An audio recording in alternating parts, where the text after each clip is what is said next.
예, 이 골로새서는 이제 골로새 교회를 지금 위협하고 있는 이단 사상이나 철학 사상에 대해서 경고와 주의를 주기 위해 주로 쓰여진 책이다라고 말씀을 드렸고요. 그래서 기독론적인 성격이 강하다. 그리스도에 대해서 말씀하는 이 기독론적인 성격이 강하다라고 말씀을 드렸습니다. 그리스도가 유일한 주 되심에 대해서 이 이단 사상이 결국 계속해서 미혹해 오고 있었기 때문입니다.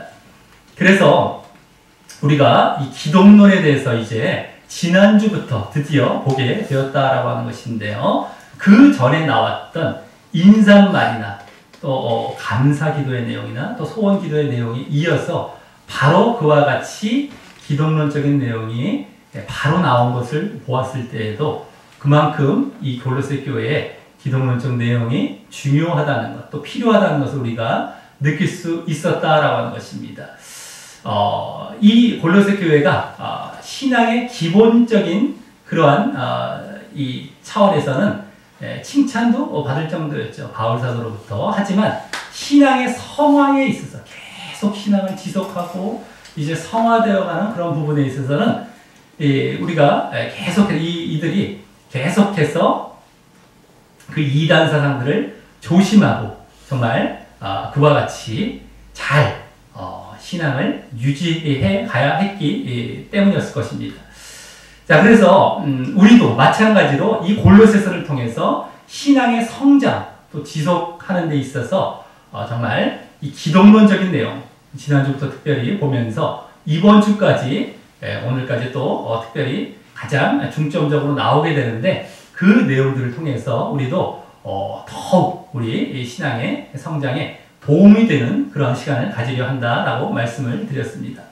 자, 그래서 지난주 우리가 보게 되었던 기독론적인 내용은 무엇이었습니까? 바로 그리스도께서 구원주와 창조주가 되신다라는 아주 간단하게 말씀드려서 구원주와 창조주가 되신 하나님 되신다라는 것을 우리가 지난주에 보게 되었다라고 하는 것입니다. 더 구체적으로 그리스도께서 구원주 되신다라고 하는 것과 관련해서는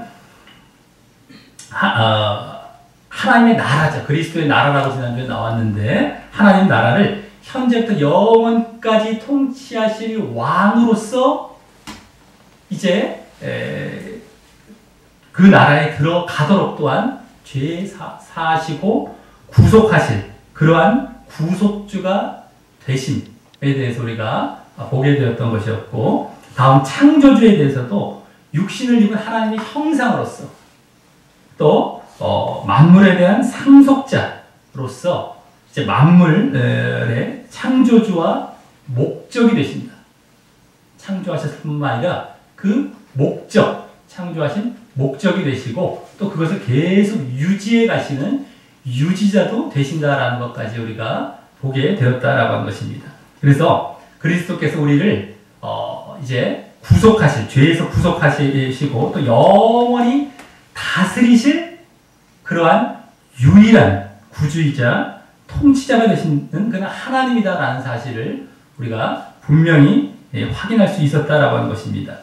그래서 골로새 교인들 뿐만 아니라 우리도 그와 같이 그리스도 외에는 하나님께 나아갈 또 구원받을 길이 없다는 사실을 우리가 철저히 알 수 있었던 것이었고, 또한 그러기 때문에 이제 그리스도를 계속해서 그리스도께서 가신 그 길과 같이 순종의 모습을 계속 보이면서 그분께만 영광을 돌리고 또 그분이 목적이 되는, 그분을 중심으로 그분이 목적이 되는 삶을 우리가 늘 살아가야 된다라고 말씀을 드렸다라고 하는 것입니다.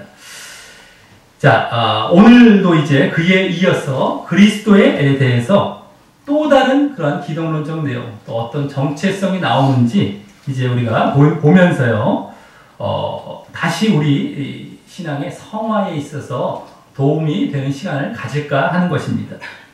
또 그러면서 지난주도 그러했듯이 이 기독론 이면에 담겨 있는 그 이단 사상, 당시의 이단 사상, 그러면서 지난주에 현재에도 그와 이어지는 그러한 거짓 신앙에 대해서도 말씀을 드렸는데, 오늘도 그러한 이단 사상에 대해서도 잠시 또 이제 언급을 하면서 우리가 보도록 하겠습니다. 자, 그럼 오늘 본문도 먼저 지난주와 같이 크게 두 부분으로 나누어 볼 수가 있습니다. 18절부터 20절까지의 지난주에 이은 또 다른 기독론적 내용을 담고 있는 부분이 첫 번째가 되겠고요. 두 번째는 21절부터 23절까지의 그 내용, 그 기독론적 내용에 대한 골로새 교회 교인들에게 적용하는 부분이 그 두 번째가 되겠습니다.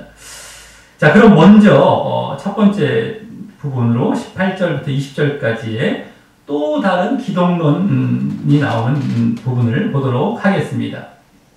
이 부분은 이제 맨 처음 그 18절이 중심이 되고요. 19, 20절에서는 그에 대한 이유를 설명하면서 이렇게 계속 이어지는 그러한 말씀이 되겠습니다. 그리고 18절 중에서도 맨 처음 언급되고 있는 그는이 뭡니까? 그리스도죠. 그리스도는 몸인 교회의 머리다. 몸인 교회의 머리다라는 그 말씀이 가장 핵심이 되는 말씀입니다. 그 뒷부분은 그것을 이제 보충하고 설명하면서 보충하고 있는 말씀이 되겠고요. 자, 그래서 이 18절 중에서도 그는 교회의 머리다라는 내용이 오늘 기독론의 가장 큰 실체가 되는 것이고요. 나머지 내용은 그에 이어지는, 그에 따르는 여러 가지 부수적인 또 기독론이 되겠다라고 하는 것입니다. 그러니까 19, 20절보다도 18절이 중심이 되고 거기서도 또 그는 교회의 머리다. 이것이 또 중심이 되기 때문입니다. 이게 가장 이제 오늘 핵심이 되는 기독론이다라고 하는 것을 보게 됩니다. 이것을 이런 구조를 우리가 그냥 한글 성경으로 보면 자세히 보면 또 알 수도 있습니다만은 그보다도 영어나 이제 원어 성경을 보면 더 이제 보여지게 됩니다. 그래서 이제 우리가 이것을 제대로 이제 알면서 이렇게 볼 때 더욱 분명하게 해석과 이것에 대한 내용들을 우리가 파악할 수 있는 것입니다. 그렇지 않으면 그냥 나열하고 병렬하는 식으로 이게 연관이 없이 그냥 쭉 나열된 것 같지만 우리가 보게 되는데 그러다 보면 또 그 핵심적인 의미도 놓칠 수 있다라고 하는 것입니다. 자, 그럼 그 교회의 머리 되신다 그리스도께서 그 말씀에서 가장 지금까지 나온 그 흐름상 가장 새롭고 특징적인 말은 일단 교회라는 말입니다. 교회. 이 교회라는 말은 흔히 이제 초신자들은 이 건물이나 장소를 생각하는 경우가 많은데 교회의 원래 의미는 그런 의미가 아니라 모여있는 무리, 사람들이 중심이 되는 말입니다. 그 모여있는 무리. 그래서 교회가 이제 원어적으로 볼 때 에클레시아라고 하죠. 에클레시아. 그것은 이제 무슨 의미냐면 불러내어진 그런 모인 무리들을 의미하는 것입니다. 그렇기 때문에 그렇게 바로 사람들의 초점이 있는데요. 그러면 그렇게 모이거나 불러냄을 받게 된 기준은 무엇이겠냐라고 하는 것입니다. 그것은 바로 그리스도에 대한 믿음입니다. 그리고 또 그로 말미암은 죄사함을 받게 된 자들을 말하는 것입니다. 그래서 이 교회는 지금 이 땅에 교회를 다니고 있는 사람들이 다 그 교회에 들어가느냐? 그것이 아니다라고 하는 것이죠. 진정한 믿음으로 정말 진정 죄사함을 받게 되는 자들, 마지막에 이제 끝까지 갔어요. 그들로 이루어진 그 무리가 결국엔 교회가 될 것입니다. 지금 교회 다니는 사람들 중에 물론 있긴 있겠죠. 근데 다가 아니라는 겁니다. 진짜 믿음으로 진짜 죄사함 받는 자들이 거기에 들어간다는 겁니다. 그것을 다른 말로 그럼 무엇이라고 할 수 있겠습니까? 바로 하나님의 백성입니다. 하나님의 백성. 그게 교회입니다. 그리고 그 교회를 이제 하나님께서 계획해 놓으셨던 것이죠. 불러냄을 받은 믿음으로 말미암아 이제 불러냄을 받아서 구원받게 될 그 무리들, 그게 교회입니다. 원래 다른 말로 하나님의 백성, 또 하나님의 나라라고도 얘기할 수 있어요. 그 구성원들이 다 하나님의 나라를 이루기 때문에 나라입니다. 그리고 다른 말로 천국이죠. 교회, 천국은 다 같은 말입니다. 그래서 사실은요. 자, 그럼 그 믿음과 죄사함으로 교회의 구성원이 된다라고 말씀을 드렸는데 그것이 이 골로새서에서도 이미 앞부분에서 언급된 적이 있었습니다. 이 믿음에 대해서는 지지난주까지 감사기도와 소원기도 가운데 계속해서 나왔었죠. 믿음, 사랑, 그걸 지속해가 있는 믿음 행하면서 믿음에 대해서 나왔었고요.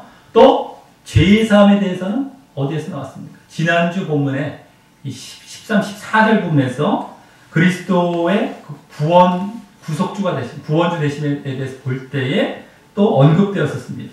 그렇기 때문에 이 교회라는 말이 여기 갑자기 등장한 것 같이 보이지만 그것이 아니라 이미 너희가 그와 같이 앞에 믿음을 언급했고 죄사함을 언급했기 때문에 그 믿음을 갖고 죄사함을 받고 있는 그러한 너희 골로새 교인들 뿐만 아니라 또 지금 우리도 되겠죠.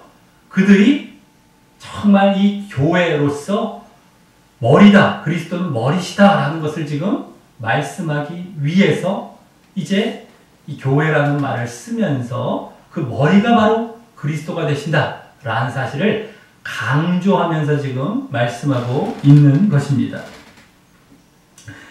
그들이 지금 이단 사상을 영향을 받아서 자칫 그리스도께서 머리 되심에 대해서 벗어날 수 있었기 때문입니다. 그것을 그래서 강조하고 있죠. 그래서 또 자, 그리고 그 그리스도가 머리가 되시기 때문에 교회는 당연히 뭐가 되겠습니까? 머리로 비유를 했기 때문에 머리가 아닌 나머지 부분, 몸입니다. 몸.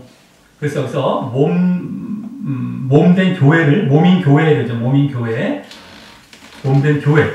그리스도의 몸이라는 것이죠. 이 몸이라는 것은 그리스도의 몸. 그 머리는 바로 그리스도이시다라고 하는 것이고요. 당연히 몸이 되는 것입니다. 그래서 여기 이제 머리라는 말의 의미는 그냥 단순히 어떤 육신적으로 볼 때의 통치자다, 유기체다, 그 말도 맞습니다. 여기서도 이제 그런 의미들도 맞긴 맞는데, 그보다 더 이제 분명한 의미로서 이제 골로새 교회의 어떤 기록 목적과도 관련해서 보게 될 때, 그리스도께서 주님 되신, 유일한 주님이 되신다. 이것을 여기서 강조하기 위한 그러한 말이다라고 하는 것입니다. 그 말을요, 다른 말, 그리스도께서 주 되신다라는 것을 다른 말로 지난주 구원과 창조와 관련해서 말씀을 드리자면, 지난주 구원주, 창조주가 되신다고 했었죠. 그와 관련해서 말씀드린다면, 그분만이 생명 되시고 그분만이 근원 되신다라는 의미인 것입니다. 그런 차원의 머리, 주님, 이런 것입니다. 그분만이 구원과 관련된 생명이죠. 생명. 창조와 관련해서 근원. 모든 것의 근원 되시고 우리 생명 되신다. 이러한 주님이시다. 지난주의 흐름을 우리가 쭉 봤을 때 그 머리시다. 너희 지금 믿음을 갖고 또 죄사함을 받고 있는 너희가 교회인데 그 머리시다. 이렇게 너희의 생명 되시고 근원 되시는 바로 그 머리시다. 라는 의미로 더 이제 구체적으로 볼 수 있다라고 하는 것입니다. 자, 그리고 이제 에베소서에도 이와 같이 교회와 그리스도의 관계를 머리와 몸의 관계로 말씀하고 있는 부분이 나옵니다. 에베소 4장 15, 16절에 나오는데 거기에서는 이렇게 말씀하고 있죠. 여기와는 조금 이제 약간 강조점이 다릅니다. 그에게서 온 몸이 각 마디를 통하여 도움을 입어 그래서 그 몸이 서로 이제 상합하고 연락해서 자란다. 서로 이제 연결되고 도움을 입어서 그리스도로부터 그 몸이 또 자란다라는 의미로 말씀을 하고 있어서 유기체적인 어떤 이러한 특징이 강조되었다면 여기서는 그리스도의 주되심이 강조되고 있다는 겁니다. 그것은 전에도 말씀드렸지만 골로새서의 쌍둥이 서신이 바로 에베소라고 했었죠. 그 에베소서는 하지만 교회론 쪽에 강조점이 있습니다. 몸된 교회, 몸 쪽에 강조점이 있죠. 그래서 유기체적인 그리스도로부터 이렇게 잘 공급받는 차원에서 말씀이 되었다면 이 골로새에서는 기독론, 그리스도가 중심된 머리죠. 머리 대신 그리스도. 이제 거기에 중심이 된다고 했기 때문에 이와 같이 그리스도의 주되심에 더 초점을 두고 말씀하고 있는 것이고 그 특징이 여기서도 이런 데서 잘 보여지고 있는 것입니다. 그리고 이제 기독론이 초점이 된 이유는 계속 말씀을 드리지만 이단 사상 때문이었고 말입니다. 자, 이와 같이 골로새서가 이 몸보다 머리를 강조하면서 그것이 주님 되신다. 그리고 그 구체적인 의미는 지난주 구원과 창조와 연관해 봤을 때 생명과 근원 되신다 있다라는 것을 말씀드렸다면, 이제 이 다음 말에서 그 머리라는 말을 이제 관계대명사로 가지고 연결해주고 설명해주는 그런 관계대명사로 부원 설명하는 말씀에서 그 사실이 더 직접 이제 보여지게 됩니다. 이 다음 말에서 바로 그가 근본이요 죽은 자들 가운데서 먼저 나신 자니까지입니다. 거기가 이제 머리라는 말을, 교회의 머리라는 말을 더 부원 설명해주는 관계대명사로, 자, 거기서 이제 두 가지 사실이 보여지죠. 근본이란 말과 죽은 자들 가운데서 먼저 나신 자입니다. 먼저 나신 자라는 말은 지난주에도 15절에 나왔던 말인데, 장자라는 말이었죠. 장자, 먼저 나셨다. 먼저 난 어떤 장자 이거죠. 제일 먼저 났다 이런 겁니다. 그래서 이제 또 죽은 자들 가운데서 이제 이렇게 났다는 것은 바로 부활이죠. 부활. 근데 다른 말은 부활의 장자 이거죠. 부활의 첫 열매, 부활의 장자 이런 말입니다. 그래서 근본이란 말과 부활의 장자라는 말이 나왔는데, 먼저 그 중에서 근본이란 말은 원래 또 원어상 시작, 근본이란 말은 시작, 우두머리 이런 말이에요. 장자는 비슷하죠. 하지만 이제 이것은 지난주와 관련해서 봤을 때, 지난주 그 말씀을 잘 보시기 바랍니다. 15절에 모든 창조물보다 먼저 나신 자, 근본, 근원, 시작, 먼저 나신 자라는 말이나, 그때 장자죠, 먼저 나신 자가, 그때 뭐 이런 말도 있지만, 자, 또 16절에 만물이 그에게 창조되었다. 그가 이제 시작이라는 것이죠. 또 17절에 만물보다 먼저 계셨다. 이것도 근본, 근원, 시작, 뭐 이런 걸 나타냈죠. 그런 말을 연상케 하면서 그와 연관이 됩니다. 즉, 이 근본이란 말은 지난주에 그리스도의 창조와 연관되죠. 그게 다 창조 부분이었죠. 그래서 연관해서 만물의 시작과 근원 되심을 말하기 위한 것입니다. 만물에 있어서의 근원 되신다. 근본이 만물의 근본, 모든 창조물의 근본, 이 차원에 더 연관이 되겠다는 겁니다. 지난주에 봤을 때.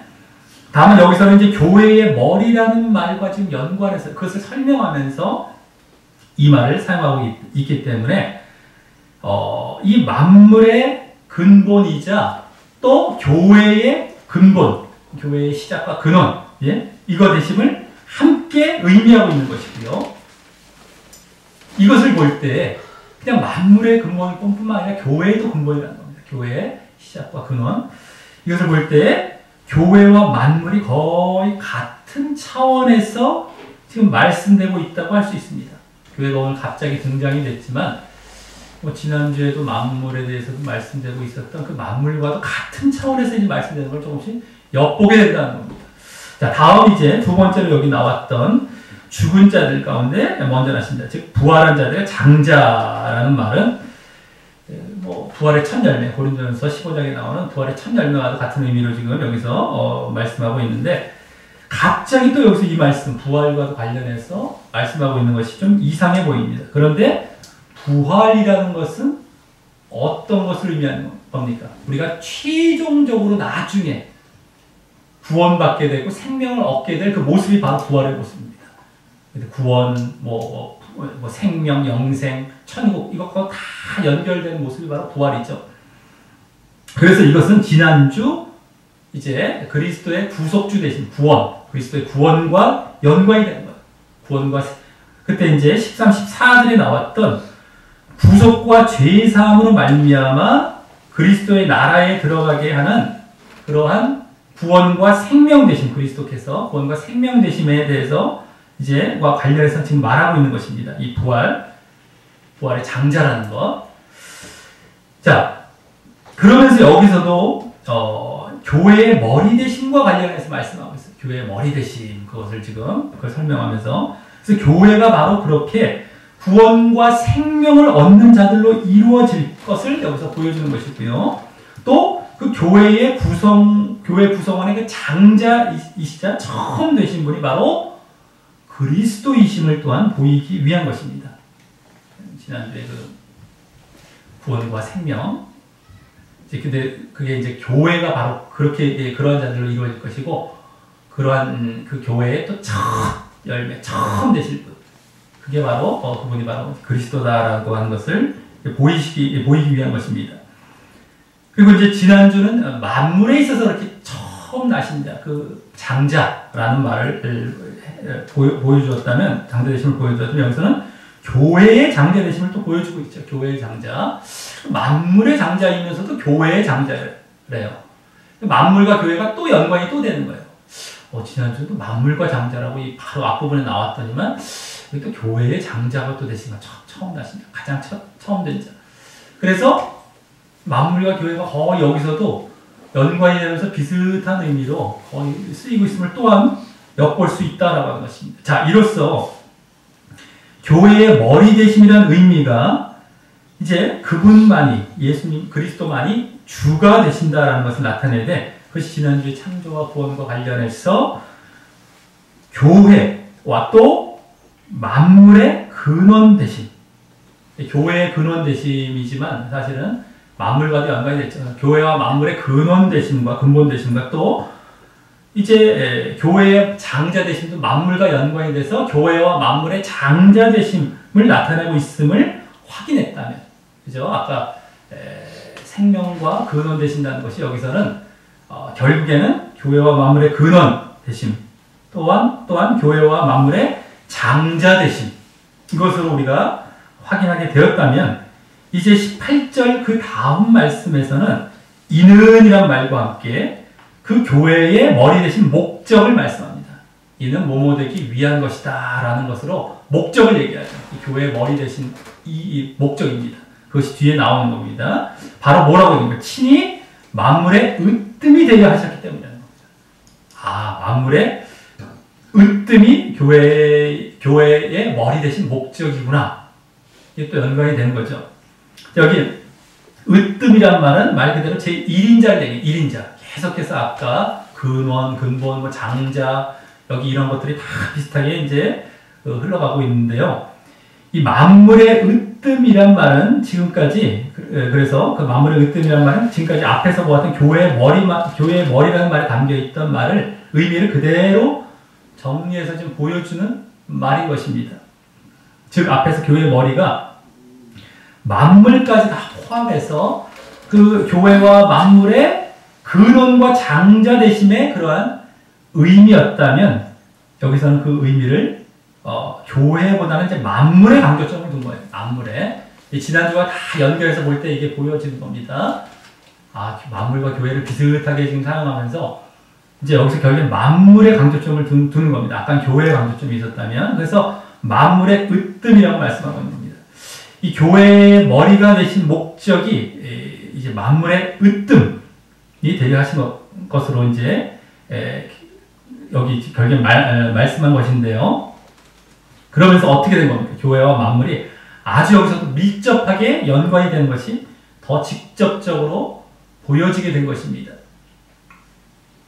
교회의 머리, 만물의 으뜸, 거의 비슷한 차원에서 말씀되고 있고요. 더 연관이 되는 거예요. 그래서 이제 우리는 이 교회와 만물의 의미를 거의 동일시하고 말씀하고 있음을 여기서 확인하게 되는 것입니다. 또 그렇다면 여기서의 이 만물의 의미는 이 교회, 즉 하나님 나라의 의미가 그러하듯이, 이 교회도 지금 이 땅에 지금 교회에 나오고 있는 자들을 다 포함하는 것이 아니죠. 결국 나중에 마지막 때에 구속과 구원이 다 이루어지고 난 다음에 이루어질 그러한 교회이듯이, 이 만물도 나중에 그 종말에 새롭게 창조되고 이루어질 그 만물, 새로운 창조된 만물을 궁극적으로 의미하는 것임을 또한 알 수 있는 것입니다.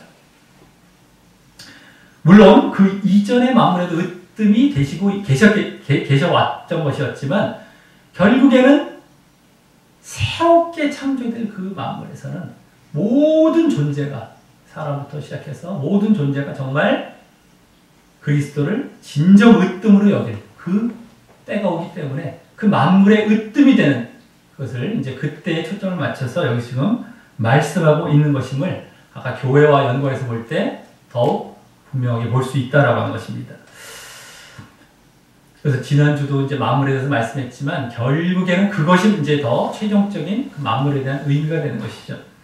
자, 그래서 에베소서에서도 앞서 나왔던 그 교회의 머리라는 말과 또 달리 나온 또 다른 부분이 있습니다. 1장 22, 23절에 보면 이와 이제 비슷한 말씀이 나옵니다. 에베소서에 1장 22, 23절을 보시면 한번 다 같이 찾아보시겠습니다. 직접 보시는 게 좋을 것 같습니다. 에베소서 1장 22, 23절. 골로새서 앞에 책 정도 되죠. 에베소서가 앞에 책이죠. 자, 그래서 거기 1장 22, 23절에 보면 이 의미가 조금 더 분명하게 보여진다고 할 수 있습니다. 거기 보시면 제가 만물을 그 발 아래 복종하게 하시고 그를 만물 위에 교회의 머리를 주셨다는 거예요. 만물 그 발 아래 복종하게 하시고 만물을 복종시킨 다음에 만물 위에 교회의 머리, 만물 위에 교회가 있다는 겁니다. 만물과 교회가 이제 연관이 되면서 그 위에 교회가 있고요. 그 교회는 만물 안에서 만물을 충만케 하시는 자의 충만이라는 거예요. 만물을 충만케 하시는 자, 그 충만. 네? 그래서 만물의 충만이라는 것이 바로 교회라는 거예요. 교회. 만물을 충만케 하는 건 충만. 이게 바로 교회라는 거예요. 만물의 충만과 교회를 또 일치하게 보이기 때문에 교회가 나중에 그겁니다. 하나님의 나라. 나중에 이제 그것을 얘기하는 것이죠. 이제 어떤 새롭게 창조된 하나님의 나라입니다. 사실 교회가 만물인 겁니다. 나중에 여기서 더 분명히 보여주고 있다는 겁니다. 자, 여기까지가 이제 그리스도께서 교회의 머리이시자 그 목적으로 또 만물의 으뜸 되신다는 그 기독론을 우리가 오늘 또한 보게 되었다. 이 기독론적인 내용, 교회의 머리, 만물의 으뜸, 네? 교회의 머리 되신 목적이 만물의 으뜸 되시는 거예요. 같은 말이지만 더 광범위하게 보여주죠. 그렇게 보았다면 다음 이제 19절과 20절은 19절 맨 앞에 왜냐하면 이란 말이 생략이 되어 있어서요. 이 18절에 그 그리스도께서 만물의 으뜸 되시는 이유를 이제 또 보여줍니다. 그것은 사실 뭐였습니까? 아까 교회의 머리 되시기 때문임을 이미 우리가 보았던 것이었죠. 교회의 머리 되기 때문에 만물의 으뜸 되셨다. 으뜸 되시려 한다. 이런 것을 본 것인데 그렇기 때문에 여기서는요. 그 교회의 머리가 어떻게 되었는지 그 교회의 머리가 어떻게 그리스도께서 되셨는지 교회의 머리가 어떻게 되셨는지를 이제 더 자세히 보여준다고 할 수 있습니다. 그 이유를 얘기하는 것인데 어떻게 만물이 교회의 머리가 되시기 때문에 그것을 어떻게 되었는지를 더 자세히 보여주는 것입니다. 자, 그것은 일단 19절에 아버지께서 모든 충만으로 예수 안에 거하게 하셨기 때문이다 라고 나옵니다. 여기 충만이란 말은 나중에 저 고린도서 2장 9절에도 나오는데요. 거기서부터 직접적으로 신성의 충만이란 말이 나옵니다. 신성의 충만. 그러니까 이제 하나님의 속성이죠. 신성. 그게 충만이라고 볼 수 있습니다. 그래서 여기서도 결국에는 지난주 15절에 하나님의 형상과도 같다고 했죠. 그리스도는 하나님의 형상. 그런 의미와도 같이 하나님의 속성과 본성이 그리스도 안에 그대로 거하심을 의미한다고 볼 수 있습니다. 속성과 본성이 그대로 일치하고 네? 신성이 그대로 있다. 하나님 되심 이것을 그대로 지금 여기 말씀하고 있는 겁니다. 그런데 그 하나님의 신성이 여기서는 그 다음 20절의 일을 하기 위해서였음을 이어서 말씀합니다. 이제 여기서도 보여지죠. 뭐 하사 이렇게. 그래서 뒤에 그걸 위한 것이에요. 원래 이제 원어나 성경에도 그 뒤에 부분이 더 이제 초점이 된 겁니다. 우리 그러면 다 같이 20절을 한번 읽어보도록 하겠습니다. 시작! 그의 십자가의 피로 화평을 이루사 만물 곧 땅에 있는 것들이나 하늘에 있는 것들을 그로 말미암아 자기와 화목해 되기를 기뻐하심이라. 아멘. 예. 먼저 여기 그의 십자가의 피로 화평을 이루셨다라는 말은 지난주 죄사함과 구속 이런 말에 담겨 있었던 말을 여기서 직접적으로 십자가의 피로 이제 말씀하고 있는 것입니다.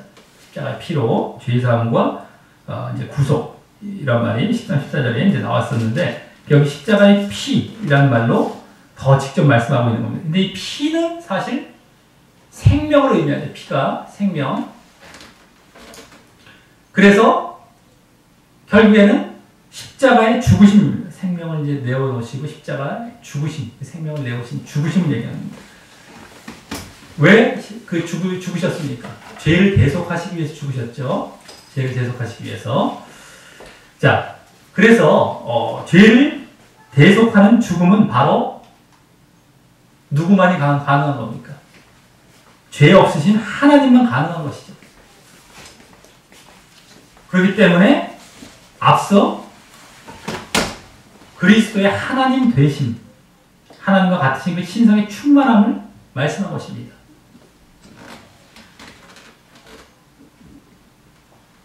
죄 없으신 하나님만 가능한 거기 때문에 이 지금 십자가의 피, 대속의 죽으심을 말씀한 것인데 그것은 하나님만 가능하기 때문에 아까 신성의 충만을 얘기해서 죄 없으신 하나님만 가능하시기 때문에 신성이 충만하다. 이걸 얘기합니다. 그래서 이렇게 십자가의 피를 이제 여기서 대속의 죽음을 이제 말씀하기 위한 것이고요. 그러면서 이 구속과 대속의 을 위한 것인데도 그 죽으심으로 말미암아 여기서는 그것을 말씀하지 않고 그 다음에 보면 화평을 말씀하고 있어요. 화평을 이루사 그래요. 화평. 구속을 이루사, 대속을 이루사 이렇게 말씀하고 있지 않고 십자가의 피로 화평을 얘기합니다. 이 화평에 대해서 또 그 다음 부분을 더 보면 더 자세하게 만물이 아버지와 화목해 되는 것. 만물의 아버지와의 화목. 이게 화평이라는 거예요. 만물의 화목. 아버지와의 이걸 얘기하고 있습니다. 여기 이제 만물에 대해서는 또 그 다음에 보면 그 안에 그 사이에 보면 땅에 있는 것들이 하늘에 있는 것들이라고 더 자세히 말씀하면서 말입니다. 네? 하늘에 있는 것들이나 땅에 있는 것들이라고 이제 더 자세히 지금 말씀하고 있죠.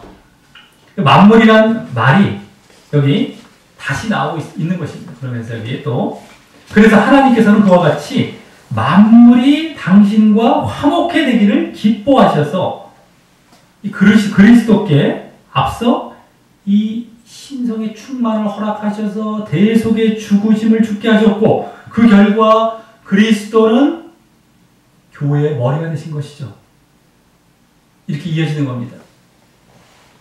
그 대속 죄사함을 받은 구속을 받은 자들의 모임 그 머리 교회의 머리가 된다. 네? 그리고 또 그 결과 만물의 으뜸이 되었다는 것이 지금까지 오늘 본문의 말씀입니다. 네? 만물이 당신과 화목해 되기를 기뻐하셔서 하늘에 있는 것, 땅에 있는 것들이 모든 만물이 당신과 화목해 되는 이것을 위해서 그리스도께 신성의 충만을 허락하셔서 대속의 죽으심을 죽게 하셨고 그 결과 교회의 머리가 되시고 또 그 결과로 만물의 으뜸이 되었다는 것입니다. 자, 그렇다면 왜 십자가의 피가 인간의 죄사함으로 이제 이 죄로 끊어진 하나님과 사람과의 화평뿐만 아니라 이와 같이 만물과의 화목도 가져다 주게 된 걸까요? 인간이 그냥 인간과의 그냥 화평, 하나님과 인간과의 화목뿐만 아니라 만물과의 화목도 가져오게 된 걸까요? 인간의 죄는 만물에도 영향을 끼쳤기 때문입니다. 이 땅과 하늘의 모든 피조물도 인간의 죄로 인해서 저주를 받게 되었기 때문입니다. 그래서 로마서 8장에서도 피조물이 허무한데 굴복하고 썩어짐의 종로를 탄다라고 말씀하고 있죠. 인간의 죄로 인해서 다 모든 것이 썩어져 가고 부패되어 가고 다 이제 없어져 가는 이러한 모습이 된 겁니다. 다시 이제 우리가 죄의 사함을 얻게 되면 우리가 하나님과 화평을 얻을 뿐만 아니라 그렇죠? 죄가 사라지면서 만물도 하나님과 다시 화목을 얻게 되는 겁니다. 자, 이와 같은 만물의 화목은 그 모든 죄사함과 구속이 맞춰져서 하나님의 백성 교회가 완성되고 그 만물이 새로워질 때, 즉 새하늘과 새 땅이 이루어질 때 완전히 이루어질 것입니다.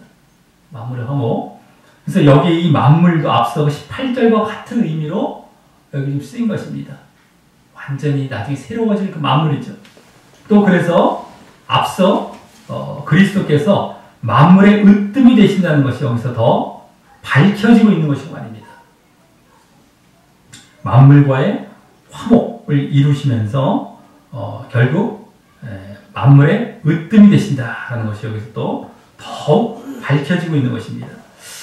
자, 그렇다면 이 만물 안에는 사람 중에 모든 사람을 포함하는 것이겠느냐라고 하는 것인데, 그렇지 않고 그리스도를 계속해서 믿음으로 말미암아 교회 안에 들어간 자만 해당된다는 것을 우리는 알고 있겠지만, 이제 오늘 본문 이 다음 부분인 두 번째 부분이죠. 21절부터 23절까지 해서 그 사실이 이제 확인되게 됩니다. 이 부분은 오늘 본문 앞부분의 내용을 이제 골로새 교인들에게 적용하는 부분이 되는 것입니다. 그들이 이 만물의 화목, 만물과의 그 하나님과의 화목에 동참하기 위해 그들 자신이 또 먼저 죄사함과 화목을 얻을 필요성이 있었기 때문에 그것을 말씀하며 말입니다. 자, 먼저 거기 21절부터 22절 상반절까지 해서는 전에 악한 행실로 멀리 떠나 마음으로 원수가 되었던 너희를 이제는 그의 육체의 죽음으로 말미암아 화목해 하사라고 가장 기본적으로 그들의 죄인됨, 악한 행실로 멀리 떠나 마음의 원수가 되었던 이런 죄인됨과, 하지만 육체의 죽음으로 말미암아 죄사함과 그 다음 화목해 대해서 화목을 말씀하는 게 가장 기본적인 거죠. 그들 죄인 되었음과 죄사함과 또 화목. 다만 여기 이제 죄인된 상태가 원어 순서상 여기 지금 악한 행실로 멀리 떠나 마음의 원수가 되었다라고 하는 것으로 나왔는데, 그것이 원래 원어 순서를 볼 때 멀리 떠남과 또 악한 행실로 마음으로 원수가 됨, 이겁니다. 멀리 떠남과 악한 행실로 마음의 원수가 됨, 이겁니다. 그래서 주목해야 됩니다. 멀리 떠났다는 것은 무슨 말이겠습니까? 바로 하나님을 주인 삼지 않은 상태죠. 하나님을 떠난 거예요. 멀리 떠나. 또 악한 행실은 뭡니까? 그로 인해서 불순종하는 거예요. 하나님 명령 뜻에 따르지 않고 자기 마음대로 살아가는 불순종이죠. 악한 행실. 그리고 그래서 마음으로 원수된, 마음 안에 원수가 됐어요. 의로라는 말은 안에, 마음 안에 하나님을 원수 삼고 있는 거예요. 그 결과죠. 그래서 하나님께서 서로 원수가 되어진 그 결과의 모습입니다. 어쨌든 여기서 주인된 상태는 뭡니까? 멀리 떠난 그 하나님을 주인 삼지 않고 악한 행실, 불순종한 상태, 이거인데, 이것이 바로 우리 죄의 아주 근원적인 모습입니다. 늘 말씀드리죠. 하나님을 주인 삼지 않고 불순종하는 상태, 이것이 여기서도 사실 다시 여기서 보여지고 말씀되고 있는 겁니다. 이것이 죄인된 상태라는 것을 여기서 이제 다시 한번 확인하게 되는 것이고요. 여기 가장 기본적인 내용을 말씀하고 있지만 그러한 내용도 확인하게 되고요. 그러면서 20절에서는 아까 앞서 그 십자가의 피로 말씀드렸던 말이 여기서는 육체의 죽음이란 말이 또 나옵니다. 육체의 죽음. 이 여기 지금 죄사함의 부분에서는 육체의 죽음이란 말이 나오죠. 아까 십자가의 피로 나왔어요. 이 피란 말이 생명의 죽음이죠. 죽음. 이걸 의미하는 겁니다. 피에 생명이 있다. 그래서 피 흘림으로 죄를 사하신다. 이런 말씀하신 거예요. 왜 그렇습니까? 우리의 죄의 대가, 죄의 삭은 뭐예요? 죽음이죠. 그 죽음을 대신할 건 생명입니다. 누군가가 대신 죽어주는 거예요. 근데 그 생명은 뭐에 다 담겨있다? 피에 담겨있다는 거예요. 피. 우리 인간의 생명은 피에 담겨있어요. 그래서 피를 보셔야 돼요. 꼭 피를 보셔야만 내가 너희들을 사해주겠다 이거예요. 어린 양, 유월절 양, 뭡니까? 6월절 어린 양의 피를 꼭 봐야 되겠다는 거예요. 그리스도의 피, 그 피는 어떤 피입니까? 죄 없으신 피죠. 이게 강조점이 있는 거예요. 죄 없으신 분의 죽으심입니다. 죽으심. 근데 피를 갖고 자꾸 무슨 피의 공로, 무슨 피가 뿌려져야 된다. 피를 갖다 신비적으로 막 접근하는 경우가 많아요. 피는 그런 게 아니라 생명을 의미하는 거예요. 생명. 근데 죄 없으신 생명이라는 거죠. 그리스도의 피는. 막 죄를 피가 말씀 제대로 보면 그게 아닌데 피 자체에 어떤 뭐가 있는 것이냐, 막 피 뿌리고 뭐해라 이런다. 그건 구약의 뿌리라는 것도 이제 신약의 이 그리스도의 피를 예표했던 것뿐이고요. 그걸 죄 사함을 주신다는 차원에서 어쨌든 이러한 죄 없으신 생명을 의미한다는 것이 여기서 더 분명히 육체의 죽음이라는 말도 나오고 있습니다. 그죠? 피에 우리가 막 뭐가 있는 것은 보혈이 제대로 의미를 알고 쓰면 상관이 없는데 보혈이라는 말을 쓰지 말라, 피라는 말을 쓰지 말라는 얘기는 아닌데 그걸 잠깐 신비적으로 가는 경우가 많아요. 그게 아닙니다. 우리는 정말 피에 공부할 때 정말 그리스도만이 할 수밖에 없는 존재시다라는 그 차원이죠. 자, 어쨌든 육체라는 말은 또한 영지주의자들이 이 당시에 그리스도의 성육신을 부인했어요. 지난주에 말씀드렸죠. 육체는 부정한 것이고 악한 것이다. 영만이죠. 선한 것이다. 그렇기 때문에 그리스도께서 성육신, 육체를 입고 오셨던 것을 부인했기 때문에 여기 육체의 죽으심이란 말로 또 그 이단 사상을 배격하고 있는 모습도 엿보여지고 있다라고 하는 것입니다. 자, 다음 이제 죄사함과 화목이 약간 지금 거기 22절 상반절까지 나왔는데 그 목적을 22절 하반절에서 너희를 거룩하고 흠없고 책망할 것이 없는 자로 그분 앞에 세우고자 하셨다라고 이제 말씀합니다. 이게 목적입니다. 이 거룩과 정결과 흠없음이죠. 이것은 죄사함을 받은 그 결과이기도 하지만 그리스도를 믿은 신자가 계속해서 추구해야 할 모습이기도 합니다. 내가 죄사함을 받았다라고 해서 한다면 그걸 거룩하게 끝났다, 이제 끝이네 하면서 내가 마음대로 살아가도 된다는 것이 아니죠. 내가 깨끗해짐을 받은 자는 깨끗하게 살아가야 되는 겁니다. 자, 그래서 앞서 그와 반대인 악한 행실도 아까 그 앞부분에서 말씀했죠. 악한 행실이란 말도 그와 반대적인 차원을 해야 된다는 걸 여기 암시하고 있는 거죠. 너희들 선한 행실, 거룩한 행실을 해야 된다는 걸. 또 다음 23절에서 만일 너희가 믿음에 거한다는 건 머문다는 것, 계속 거기 머문다는 것. 그리고 터 위에 굳게 서서, 이것은 다른 말, 터 이런 것이 해석이 이제 번역이 이렇게 되는데 그런 말로 굳게 고정되다는 거, 흔들지 않고 굳게 고정되어서 머무는데 거기서 계속 고정되어서 또 너희 들은 바 복음의 소망에서 흔들리지 않고 복음의 소망에서 흔들린다는 거, 옮겨진다는 거, 소망을 딴 데 두고 이런 게 아니라 딱 거기도 복음의 소망, 하늘의 소망이죠. 이것을 움직이지 아니하면 그리하리라 라고 믿음을 지속해야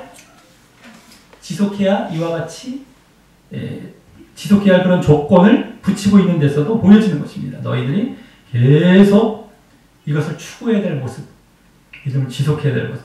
그리고 더 자세히는요, 나중에 3장 이후에 이제 골로새서의 더 이제 그 행함 부분이죠. 행함 적용 부분에 봤을 때 거기 더 자세히 나옵니다. 근데 이것도 자꾸만 잘라봐서 예수님께서 다 거룩하게 해주시니까 우리가 아무렇게 살아도 맨날 죄사함 받아 우리. 이거 아닙니다. 구원파나 지금 예정론에서 그 가르침으로 사람들 다 멸망으로 지금 몰아가고 있지 않습니까? 제발 말씀 똑바로 보고 앞뒤를 좀 문맥을 생각해서 보고 좀 우리가 상식적으로 생각해도 말도 안 돼요. 그럼 또 상식 갖고 붙는다. 말꼬리 잡기 그 사람 특징이잖아요. 양심적으로 그럼 양심 또 말꼬리 잡아. 그게 어떻게 하나님의 주권 앞에서 이러면서 말이죠. 뭘 말을 할 수가 없어요. 그럼 말씀을 보십시오. 말씀 보기 싫어서 그렇게 얘기했더니만 그것도 말꼬리 붙들고 막 또 하나님이 절대 주권에 무슨 양심이 상식이 무슨 말입니까 이러면서 막 말씀을 보는 거야 제대로 좀. 하여간 이런 말씀만 나오면 아주 그냥 여기도 목적이 원래 그거였어요. 목적 여기 딱 봐도 사실은 그렇게 해야 된다는 겁니다. 사실은요. 백보 양보하고 양보해서 그냥 거기에다 우리가 초점을 아예 맞췄다 할지라도 그것만 지금 얘기를 하는 것이 아니라는 것이죠. 자, 여기 또 이제 복음의 소망은 아까 말씀드렸지만 하늘의 소망입니다. 구원의 소망. 더 나아가서 오늘 본과 관련해서는 뭡니까? 만물과의 화목, 하나님과 만물과 화목하길 바라는 소망까지 말하는 것이죠. 우리 구원뿐만 아니라 그것의 궁극적인 목적은 만물과 하나님과 화목되는 겁니다. 이 소망, 또 우리는 가는 것인데 이 소망은 이와 같이 지금 믿음, 아까 믿음의 지속을 하면서 여기서 믿음을 얘기하면서 함께 나왔어요. 자주 이렇게 소망이 자주 나옵니다. 믿음과 자주 쓰입니다. 그것은 그 믿음을 견인하는 역할을 해요. 믿음을 지속해 하고 믿음을 힘을 주는 건 동력이 되는 겁니다. 그렇기 때문에 우리가 늘 하늘의 시선을 둬야 돼. 이 땅에 시선을 두면 믿음 다 잃어버려요. 이 땅에 시선을 두고 믿음은 껍데기 믿음으로 다 돌아갑니다. 다 영적인 믿음을 가져야 되고 영적인 하늘의 소망을 둬야 되고 그래야 내가 믿음이 유지되는 것과 다 여기 연관이 되는 거예요. 자, 어쨌든 여기서 중요한 사실은 믿음이 끝까지 지속되어야 죄사함과 하나님과의 화목이 결국 이루어짐을 다시 한번 보여준 겁니다. 지난 감사기도와 소원기도 때도 믿음의 지속 내용이 나왔죠. 근데 여기서는 더 직접적으로 믿음을 언급하면서 요구하고 있는 겁니다. 여기서도 또 그래서 그만큼 믿음의 지속이 중요한 것이고요. 특별히 지금 골로새 교회 교인들이 이단 사상에서 이 믿음에서 떠날 수가 있었기 때문에 그것을 또 방지하고 주의하는 차원에서 이와 같이 계속해서 너희들 거기에 머물면 아주 그냥 너무 분명히 나온 거예요. 믿음의 지속에 대해서 별로 얘기를 안 해요. 가르치는 경우가 많이 없습니다. 어디 찾아봐도. 참 희한해요. 믿음의 지속이 얼마나 핵심적인 요소고 우리 믿음에 있어서 얼마나 중요한 부분인데 얼마나 거짓 가르침들이 물을 들여놨으면 한 번 믿었냐? 끝났다? 이렇게 말아냈어요. 그거 아닙니다. 믿었어요? 지금 믿고 있습니까? 제대로요? 이걸 봐야 너가 믿는 거예요. 진짜 믿음이 있는 거예요. 옛날에 믿었었대. 아무 상관없습니다. 제발요, 이제 그런 가르치면 이제 다 벗어나야 돼요. 좀 제발. 성경을 얼마나 잘라갖고, 그거 한 구절, 꼭 대표적인 구절들 있잖아요. 그렇게 오해할 수 있는 구절들. 그게 그 말씀도 아닌 말씀인데, 그렇게 그냥 잘라서 오해할 만한 구절, 그거 한두 구절 갖고서 그냥 계속 거짓 가르침 만들어갖고 사람을 다 죽여놓고 말이죠. 그것도 제대로 그 말씀이 아닌데 말이죠. 자, 어쨌든, 그만큼 중요하다는 것을 우리가 믿음하면 항상 그 지속이 붙어 있다는 걸 항상 아십시오. 항상. 예. 자, 다음 마지막 23절 하반절은요. 복음의 아까 소망이란 말에서 복음이란 말을 이제 받아서요. 이 복음이 이러면서 천하 만민에게 전파되었고 바울이 그 복음의 일꾼이 되었음을 나타냈는데 이는 이 다음 본문에서 그 사실을 더 자세히 말씀하기 위해 이제 폼을 여는 그 복음에 이어서 폼을 여는 복음이란 말을 받아서 폼을 여는 말이라서요. 다음 주에 더 자세히 보도록 하겠습니다. 자, 이제 이로써 오늘 지난주에 이어서 또 다른 기독론적인 내용과 함께 그에 대한 적용에 대해서도 이제 보았습니다. 먼저 또 다른 기독론은 지난주 그리스도께서 구원주와 창조주 되심에 이어서 그것과 연관돼서 이번에는 그리스도께서 교회의 머리이시자 만물의 으뜸 되심이었고 지난주 구원과 관련된 건 교회고요. 지난주 창조와 관련된 건 만물입니다. 그죠?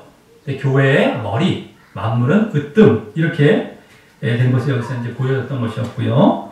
하나님께서는 그것을 그리스도께 이 신성의 충만을 허락하셔서 십자가의 죽음이라는 대속의 죽으심을 죽게 하심으로 하나님이 셔야만 그걸 할 수 있기 때문에 신성의 충만을 허락하셔서 대속의 죽으심을 죽게 하심으로 만물이 당신과 하나님과 화목해 되게 하심으로 이루고 계심도 알 수 있었습니다. 인간의 죄사함, 만물의 화목 다 연관되기 때문에 말이죠. 또 그것을 골로새 교인들에게 적용하면서 그 만물의 화목에 동참하기 위해 그들도 죄사함으로 하나님과의 화목을 가질 필요를 말씀했는데 그것을 위해 믿음을 지속해야 함을 핵심적으로 또 요구했고요. 이때 거룩과 정결의 모습이 추구되고 이루어짐도 말씀했던 것입니다. 우리는 오늘 그래서 하나님의 이 그리스도를 통한 교회와 만물에 대한 놀라운 화목과 화평의 계획을 엿볼 수 있었던 것이었습니다. 지난주에 그리스도의 구원과 창조는 더 궁극적으로는 바로 이 구원될 교회와 새 창조될 만물을 위해서였던 것입니다. 그리고 그로 인해 그 머리와 으뜸이 되실 분은 바로 그리스도라는 것이 가장 초점이자 강조점이었던 것입니다. 그리스도. 흔히 초점두는 그리스도의 십자가의 죽으심보다 바로 그 그리스도의 주 되심, 주님 되심이 강조되었던 것입니다. 머리와 으뜸 되심. 그것이 더욱 궁극적인 것이기에 말입니다. 우리의 죄사함이 그리스도의 목적이 아닙니다. 그리스도가 이 땅에 오시고 죄사해 주신 목적이 아닙니다. 더 궁극적인 목적은 그리스도께서 머리 되심, 으뜸 되심, 만물의 으뜸 되심입니다. 그로 인해서. 그 과정에 우리 죄사함이 들어있죠. 그리스도의 주님 되심을 이루시기 위한 과정입니다.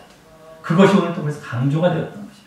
그 전부터도 지난주도 그것이 사실 초점이 된 거고. 이 기독론이죠. 자, 그리고 그러한 하나님과의 만물과의 그 화목과 또 그로 말미암는 그리스도의 만물의 으뜸 되게 하심에 동참하기 위해 우리에게 요구되는 것은 다른 것이 아닌 믿음의 지속과 또 거룩과 정결이라는 사실을 우리가 보게 되었습니다. 그러므로 우리 모두 그러한 믿음을 지속하고 또 늘 하나님의 뜻대로 거룩과 정결을 힘쓰심으로 말미암아 그리스도의 몸된 교회와 또 하나님과 그 만물과의 화목 가운데 들어가는 자 되시기를 예수님의 이름으로 간절히 축원합니다. 우리 다 같이 찬양하시면서 기도로 나누도록 하겠습니다.